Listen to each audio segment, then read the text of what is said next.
Students, कैसे हैं आप सब। चलिए नेक्स्ट टॉपिक पर हम चल रहे हैं। जैसा कि आप जानते हैं लास्ट वीडियो में हमने स्टार्ट किया था प्रोसीजर ऑफ इम्पोर्टेशन, राइट।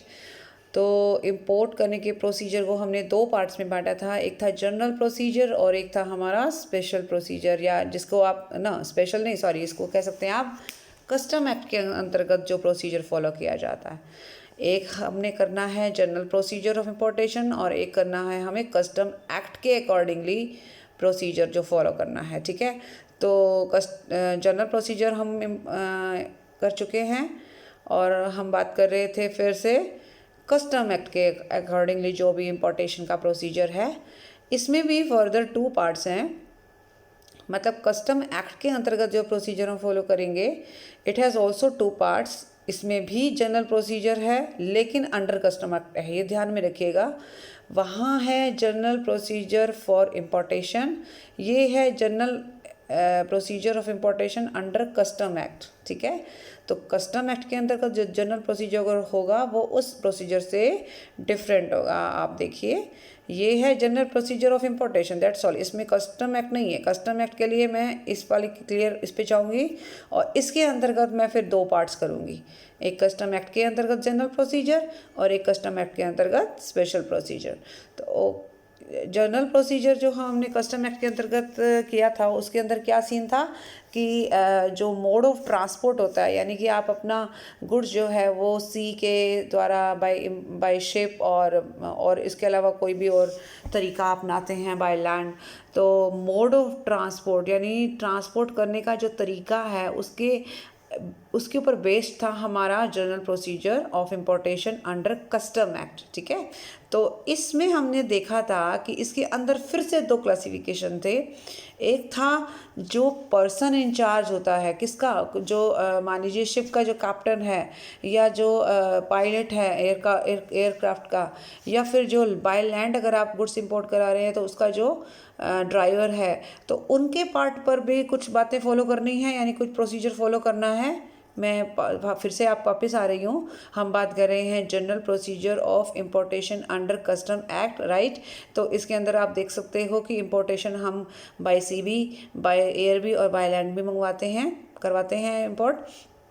और इसके अंतर्गत हम जो है दो तरीके के प्रोसीजर फॉलो करते हैं। एक वो पर्सन जिसके पास गाड़ी का या एयरक्राफ्ट का या शिप को ले जा, जो कैरियर है एक तरह से, जिसके थ्रू इंपोर्ट किया जाना है, तो उसका जो पर्सन होगा, जो इंचार्ज होगा, उसके पार्ट पर कुछ प्रोसीजर फॉलो किए जाएंगे और कुछ प्रोसीजर फॉलो किए जाएंगे इंपोर्टर के पार्ट पर जिसकी असल में गुड्स हैं, ठीक है।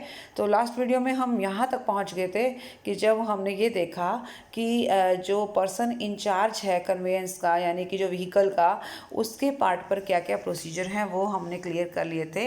आज हम बात करेंगे उस प्रोसीजर की जो इंपोर्टर के पार्ट पर है, यानी इंपोर्टर को गुड्स क्लियर करवाने के लिए कौन कौन से प्रोसीजर फॉलो करने हैं। आज इस वीडियो में हम वो डिस्कस करने वाले हैं, ठीक है।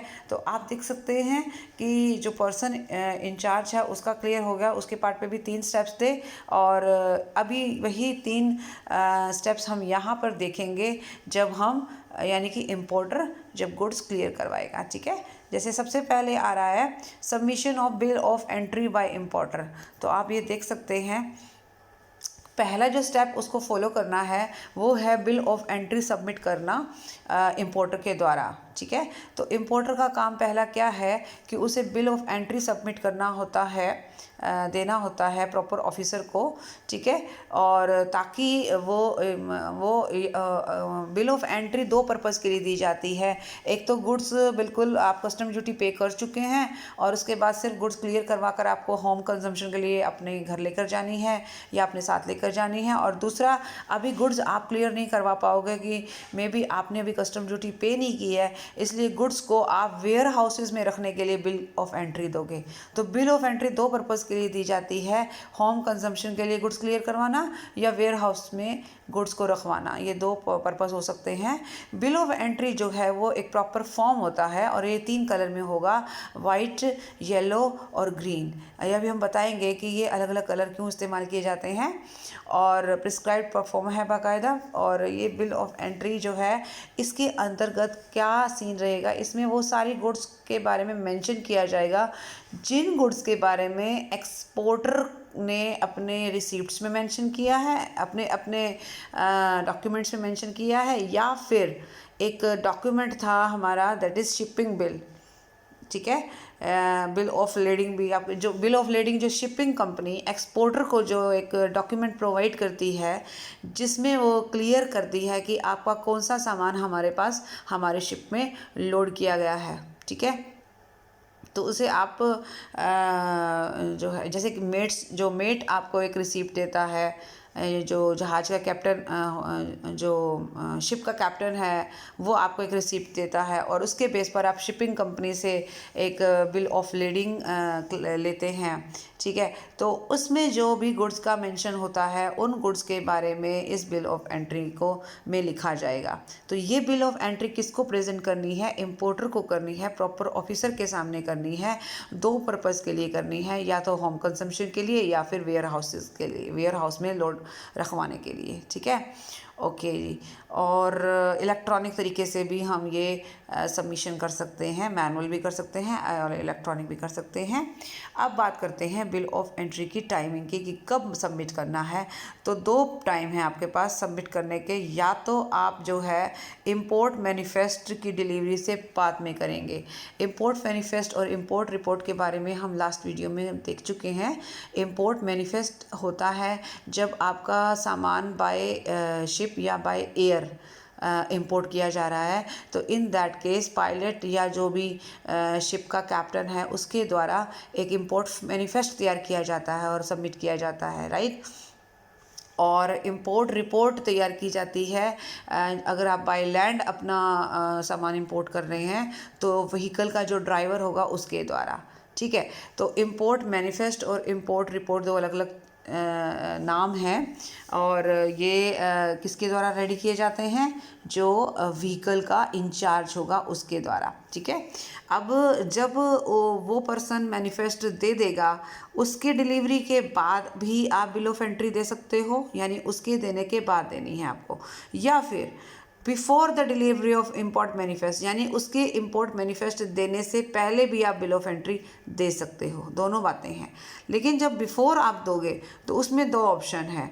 मतलब ऑप्शन का मतलब यह है कि कहाँ कहाँ पर आपको ये परमिशन मिली हो, या एक्चुअली तो देखो आपको इम्पोर्ट मैनिफेस्ट के बाद ही देना है, लेकिन कुछ स्पेशल सर्कमस्टांसिस में और प्लस में इन केस ऑफ अगर शिप या एयरक्राफ्ट से आपका सामान आ रहा है उस केस में आप जो बिल ऑफ एंट्री है वो इंपोर्ट मैनिफेस्ट की डिलीवरी से पहले भी दे सकते हो। ठीक है, फिर से इसको क्लियर करते हैं। हमारा जो अभी मेन फोकस है ये देखना कि बिल ऑफ एंट्री का टाइम क्या है, हमने सबमिट कब करना है। 2 ऑप्शन है, या तो इंपोर्ट मैनिफेस्ट जब व्हीकल का इंचार्ज सबमिट करेगा उसके बाद आप बिल ऑफ एंट्री दोगे, या बिल ऑफ एंट्री उसके पहले दोगे। बिल ऑफ एंट्री उसके पहले देने का मतलब है या तो स्पेशल सर्कमस्टांसिस में आप ऐसा कर रहे हो, या फिर इन केस, या फिर आपका जो सामान है वो बाय वेसल यानी बाय शिप या बाय एयरक्राफ्ट आया है। अब इसके बारे में हम थोड़ा सा डिटेल लिख लेते हैं। जैसे कि पहला कह रहा है after the delivery of import manifest, यानी कि a bill of entry can be present before the after the delivery of import manifest और इम्पोर्ट रिपोर्ट, जो कि टू बी डिलीवर्ड किसने देनी है, by the person in charge of conveyance, right. अब आ जाते हैं बिफोर वाले सीन पे। बिफोर वाले सीन पे आप देख सकते हो अंडर स्पेशल सर्कमस्टांसिस, कुछ स्पेशल सर्कमस्टांसिस हैं जिसमें कमिश्नर ऑफ कस्टम आपको परमिशन दे देगा कि आप बिल ऑफ एंट्री पहले भी प्रोड्यूस कर सकते हो। किसके पहले, इंपोर्ट मैनिफेस्ट की डिलीवरी से पहले। ठीक है, दूसरी बात देखिए, इंपोर्ट मैनिफेस्ट देना किसको है, जिसने गाड़ी चलानी है या जो पायलट है या जो शिप का कैप्टन है। जब वो आएंगे, ये पहुँचेंगे, उसके बाद ही वो सबमिट करेंगे ना। अभी व्हीकल आया ही नहीं है, पहुंचा नहीं है, लैंड नहीं हुआ है, तो उससे पहले नॉर्मली नहीं दिया जाता है bill of entry. Bill of entry हमेशा उनके आने के बाद ही दिया जाता है, जब वो अपना अपना इम्पोर्ट मैनिफेस्ट या इम्पोर्ट रिपोर्ट सबमिट करते हैं, उसके बाद आप बिल ऑफ एंट्री देते हैं। लेकिन कुछ स्पेशल सर्कमस्टांसेस में हमें परमिशन मिल जाती है कि हम उनके पहुंचने से पहले, यानी उनके डिलीवरी से पहले वो मैनिफेस्ट या रिपोर्ट हाँ सबमिट करें, उससे पहले हम बिल ऑफ एंट्री प्रोड्यूस कर सकते हैं। एक तो ये बात हो गई। दूसरी बात है कि अगर हमारा सामान वेसल यानी कि शिप या एयरक्राफ्ट के द्वारा इंपोर्ट किया जा रहा है, इन दैट केस अगर ये श्योर है या ये एक्सपेक्टेड है कि हमारा जो शिप है या जो एयरक्राफ्ट है वो विद इन 30 डेज पहुंच जाएगा, अगर ऐसी उम्मीद है, ऐसी एक्सपेक्टेशन है कि 30 दिन के अंदर अंदर जो है वो आ जाएगा व्हीकल या जो भी शिप और या फिर वेसल ही होना चाहिए, वेसल या फिर एयरक्राफ्ट होना चाहिए, तो अगर ऐसा केस है तो आप बिल ऑफ एंट्री उसके आने से पहले भी प्रोड्यूस कर सकते हो। तो दो बातें हो गई, एक तो अंडर स्पेशल सर्कमस्टांसेस और एक है वेसल और एयरक्राफ्ट अगर 30 दिन के अंदर आने वाला है तो आप बिल ऑफ एंट्री पहले भी प्रोड्यूस कर सकते हो, अदरवाइज आपको बाद में ही करनी है। ठीक है, अब है बिल ऑफ एंट्री कितने टाइप की होती है। बिल ऑफ एंट्री 2 टाइप की है देखा जाए तो, एक है होम कंजम्पशन के लिए और एक है वेयर हाउसिंग के लिए। ठीक है, होम कंजम्पशन के लिए जो बिल ऑफ एंट्री होती है वो तब प्रोड्यूस की जाती है जब आपने सारी कस्टम ड्यूटी पे कर दी है और अब आपको अपने होम कंजम्पशन का मतलब तो यही होगा ना कि अब आप उसको लेके जाकर कंज्यूम कर सकते हैं। तो लेके जाने का मतलब यही है कि आपने सारे ड्यूज़ पे कर दी हैं, आपने कस्टम ड्यूटी क्लियर कर दी है और कोई ड्यूज़ अभी बाकी नहीं है। In that case you can take those goods with you for home consumption. ठीक है, और दूसरा जो है ये मैंने आपका पहले वाला क्लियर कर दिया। दूसरा जो पॉइंट है वो है bill of entry for warehousing. अभी आपने पैसे नहीं दिए हैं, अभी कस्टम ड्यूटी जब तक आप नहीं दोगे तो आप गुड्स को नहीं लेके जा सकते। तो जब तक आप कस्टम ड्यूटी नहीं पे करोगे तब तक गुड्स कहाँ रखी जाएंगी, तब रखी जाएंगी वेयर हाउसेज में, जो वहाँ पोर्ट पर बॉन्डेड वेयर हाउसेज होते हैं। वो वेयर हाउसेज जिसके लिए हम बॉन्ड भरते हैं, इसीलिए इसको बॉन्डेड वेयर हाउसेज कहेंगे। और वहाँ पर हम अपनी गुड्स को तब तक रखेंगे जब तक हम कस्टम ड्यूटी पे नहीं करेंगे। इसके लिए भी बिल ऑफ एंट्री प्रोड्यूस की जाएगी। और ये जो हमारा होम कंजम्पशन के लिए बिल ऑफ एंट्री है वाइट कलर का होगा और वेयर हाउसिंग के जो बिल ऑफ एंट्री है वो हमारा येलो कलर, ये इसके भी 2 पार्ट्स हैं, येलो वाला कलर है इसमें और इसमें ग्रीन कलर है। अब इसमें 2 पार्ट्स क्यों हैं, into bond bill of entry, x bond clearance bill of entry. अब इसका मतलब क्या है, आप यहाँ पर एक बार आ जाइए। हाँ, into bond bill of entry का मतलब होता है you have not paid custom duty.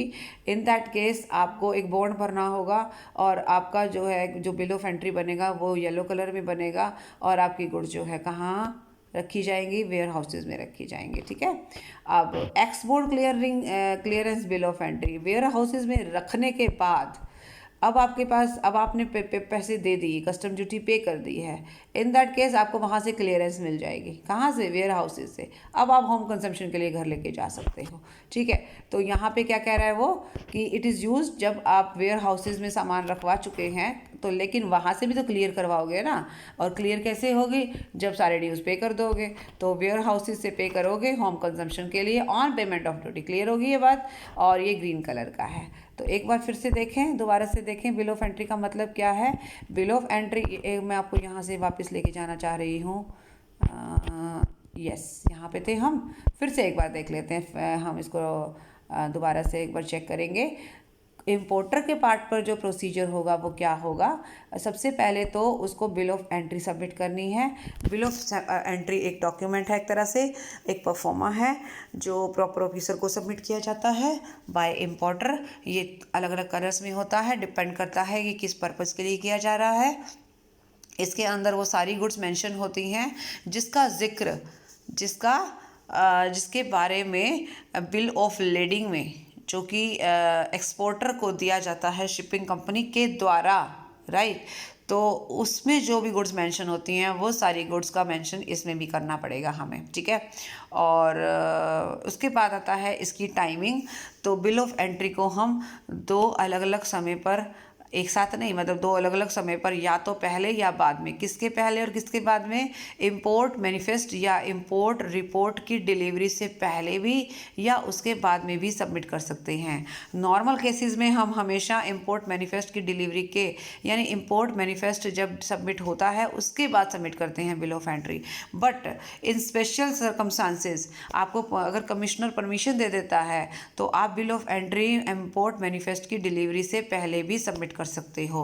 और दूसरा, अगर आपका सामान जो है वेसल या एयरक्राफ्ट से इंपोर्ट हो रहा है, इन दैट केस अगर ये एक्सपेक्टेशन है कि वेसल और द एयरक्राफ्ट में रीच विद इन 30 डेज के अंदर पहुंचने वाला है, in that case you can submit your bill of entry before the delivery of import manifest और इंपोर्ट रिपोर्ट। यह बात क्लियर हो गई है। अब चलते हैं इस वाले पोर्शन पे कि बिल ऑफ एंट्री के टाइप्स क्या हैं। बिल ऑफ एंट्री हमारी दो टाइप की है, एक होम कंजम्पशन के लिए है और एक वेयर हाउसेज में सामान को रखवाने के लिए है। होम कंजम्पशन के लिए क्या सीन रहेगा? होम कंजम्पशन का मतलब तो यही है कि you have already paid all the custom duties and other duties, जो भी आपकी पेबल थी वो आप पे कर चुके हैं। Now you are clear to take the goods with you for home consumption, right.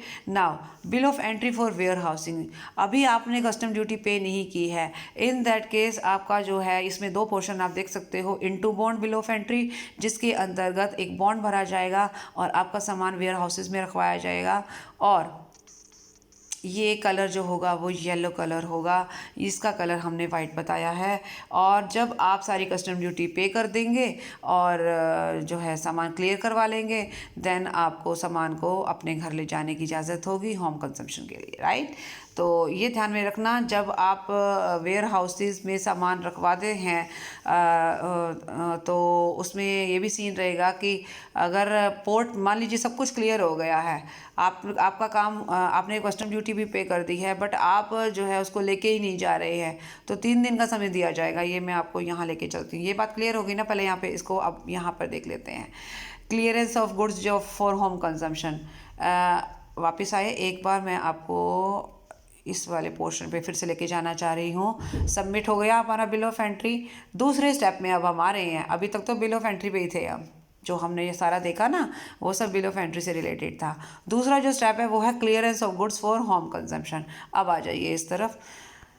अब आपका सारा सामान एक तरह से क्लियर हो गया है, आपको उस गुड्स को लेकर जाना है। लेकिन अगर आप अभी भी गुड्स को लेकर नहीं जा रहे हैं, 3 दिन का टाइम है आपके पास। भाई जब आपने सारे कुछ पे कर दिया है और पोर्ट पे गुड्स आपकी क्या करेंगी? वेयर हाउसेज में भी नहीं रखवानी है क्योंकि आपका सब कस्टम वगैरह सब क्लियर हो चुका है। तो 3 दिन के अंदर अंदर आपको गुड्स वहाँ से हटानी है, यानी कि अपने साथ लेकर जानी है।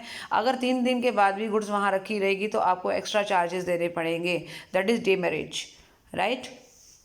मतलब वहाँ पे गुड्स को रोकने के, रुके रहने के जो चार्जेस हैं, डेफिनेटली आप उनकी प्लेस को इस्तेमाल कर रहे हो पोर्ट की, तो वो एक तरीके से ये रेंट ही मान के चलो कि आपने इतने दिन से वहाँ पे गुड्स उठाई नहीं है अपनी, आप अपने साथ लेकर नहीं गए हैं, तो आपको एक्स्ट्रा चार्जेस पे करने पड़ेंगे if you have not clear the goods with in 3 days of clearance from port, ठीक है। क्लियरेंस मिल चुकी है तो आपको कैरी कर लेनी चाहिए ना, ठीक है। Next is the last step है, वो है sale of warehouse goods if not clear. अब मान लीजिए गुड्स वेयर हाउस में है, आपने बॉन्ड भर लिया, वेयर हाउस में है, लेकिन आपने अभी तक पैसे नहीं दी, कस्टम ड्यूटी पे नहीं की, तो अब क्या ऑप्शन है? 30 days का वेट करने के बाद, 30 दिन का वेट करने के बाद कस्टम डिपार्टमेंट क्या करेगा? आपको एक नोटिस जारी करेगा जिसमें आपको एक सूचना दी जाएगी कि भाई हम आपका सामान बेचने वाले हैं। हो सकता है आपको तब तक आपका पैसे का अरेंजमेंट हो चुका हो, तो आप अपना कस्टम ड्यूटी पे करके क्लियर करवा सकते हो। अगर उसके बाद भी आप ऐसा नहीं करते हैं तो आपका जो सामान वेयर हाउसेज में अनलोड हो चुका है, पहले से वहाँ रखा है, तो प्रॉपर ऑफिसर की परमिशन से और इम्पोर्टर को नोटिस देने के बाद आपका सामान जो है बेच दिया जाएगा कस्टम के द्वारा। फिर उसके बाद आप कुछ नहीं कर पाओगे। तो ये तीसरा जो स्टेप था, ये हमारे पार्ट पे नहीं था, ये था कस्टम डिपार्टमेंट के पार्ट पे। और ऐसा तब करते हैं जब इम्पोर्टर अपनी गुड्स जो है क्लियर नहीं करवाता, वहाँ से लेकर नहीं आता। एक तो ये हो गया ना कि होम कंजम्पशन के लिए गुड्स लेकर आनी है, वहाँ तो आप पे कर चुके हो ना सारी चीज़ें, तो 3 दिन के बाद वो चार्ज वैसे लगाना स्टार्ट कर देंगे। लेकिन आपकी गुड्स अगर वेयर हाउस्ड हैं, वहाँ पर वेयर हाउसेज में रखी हुई हैं, इसका मतलब फ़िलहाल आपने कस्टम ड्यूटी पे नहीं की है। In that case you have the time period of 30 days, you will have to take those goods after payment of custom duty. Otherwise custom department will give you a notice of 30 to if वो notice देंगे जिसमें वो ये आपको indicate करेंगे they are going to sell your products. अगर आप clear नहीं करवाते हैं तो फिर आपके पास कोई ऑप्शन नहीं बचेगा। ओके, तो ये था हमारा पूरा प्रोसीजर किस चीज़ का, इंपोर्ट करने का प्रोसीजर, जिसमें हमने जनरल प्रोसीजर भी देखा, कस्टम एक्ट के पार्ट पे भी देखा। कस्टम एक्ट में 2 प्रोसीजर थे, एक स्पेशल प्रोसीजर था, एक जनरल प्रोसीजर था। हमने जनरल प्रोसीजर देखा है अभी हमने सिर्फ जनरल प्रोसीजर कंप्लीट किया है। This is general procedure. इस जनरल प्रोसीजर में हमने सारी चीज़ें क्लियर की हैं, क्योंकि इसमें भी 2 चीज़ें थी ना, एक तो जो व्हीकल के ड्राइवर के पार्ट पे होता है और दूसरा इंपोर्टर के पार्ट पे है। तो आज हमने इंपोर्टर के पार्ट पर हमने सारी गुड्स को के क्लियर होने का पूरा प्रोसीजर चेक किया। नेक्स्ट वीडियो में हम बात करेंगे special procedure of importation under custom act, जो कि लास्ट टॉपिक रहेगा इस चैप्टर का भी और प्रोसीजर का भी लास्ट टॉपिक है। So thank you so much, bye bye, take care.